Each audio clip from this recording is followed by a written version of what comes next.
Since the early days of statehood, oil has fueled Oklahoma's economy. Production taxes on the oil and natural gas industry make up about 55% of our state revenue. In segment 2, a look at Oklahoma's oil and gas industry from the ground to the pump.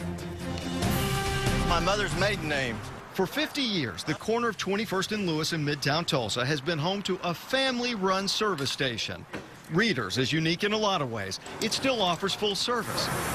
And the owner, Ross Reeder, knows the oil industry inside and out. For 20 years, I've worked for Helmerich & Payne International Drilling Company. In the last 3 years, I've joined my wife in owning the family business here. You would sign this for me, please. He says most of his customers probably really never consider all that goes into pulling oil from the ground, turning it into gas, and getting it to the pump. But he knows it's no easy task. The technology and the people it takes to get to this point is tremendous. It all starts with exploration and drilling, and currently Oklahoma has about 83,000 working oil wells. Most people understand Oklahoma's an energy state, but they may not realize just how big it is because much of what goes on happens underneath the ground. In fact, underneath the soil of Oklahoma, there are pipelines crisscrossing the state. When oil does come above the ground, it's generally stored in tanks like these behind me here. And just to show you how big it is, when full, one of these large oil storage tanks can hold up to $25 million worth of crude. Most oil in the Sooner State goes through pipelines to Cushing. Just off Main Street in Cushing, you'll find literally one oil storage tank farm after another. And many companies are expanding. They're building all these tanks over here, which shows there's a lot of growth going on right here in Cushing. There's a lot of growth going on in Cushing, and it's creating a lot of direct and indirect jobs. Congressman John Sullivan is vice chair of the Energy and Power Subcommittee. He knows how important oil and gas is to Oklahoma. According to OERB, 1 in 7 jobs in Oklahoma is directly or indirectly supported by the oil and gas industry. That's about 300,000 workers. Oil and gas producers will pay to the state roughly $1 billion in gross production taxes this year, and it has a total economic impact of $23.8 billion a year.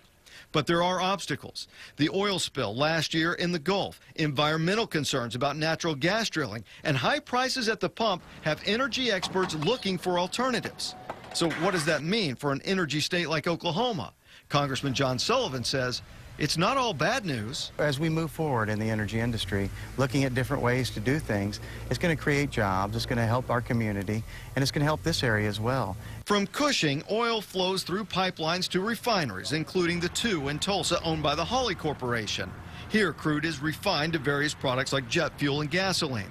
Then it's piped to distribution points, like this one in West Tulsa, owned by Magellan, where gas is blended with ethanol and loaded into tanker trucks. It's a 24/7 operation. Mike Mears is the CEO of Magellan Midstream Partners. He says the Tulsa-based distribution company has roughly 1,200 workers who help store and move oil and gas.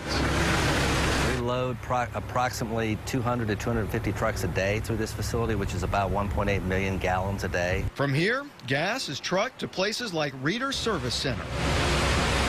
Ross Reeder takes great pride in the role he plays in keeping Oklahoma moving. But he says at the end of the day, there's something more important. I think it's the people. I mean, you know, the people side, if you're on a drilling rig, you know, working, it's the people in the drilling rig, and if you're with the public, it's the people that you see every day, day in, day out, that are buying your product. He believes focusing on people. Do you want us to do it on the full service side? Or the oil industry can tackle whatever challenges are ahead. Now, we also talked with Brad Carson, who heads the National Energy Policy Institute at the University of Tulsa, and he says we're likely going to see more growth in natural gas as time moves forward, but he says that's going to help keep Oklahoma an energy state for a long time to come.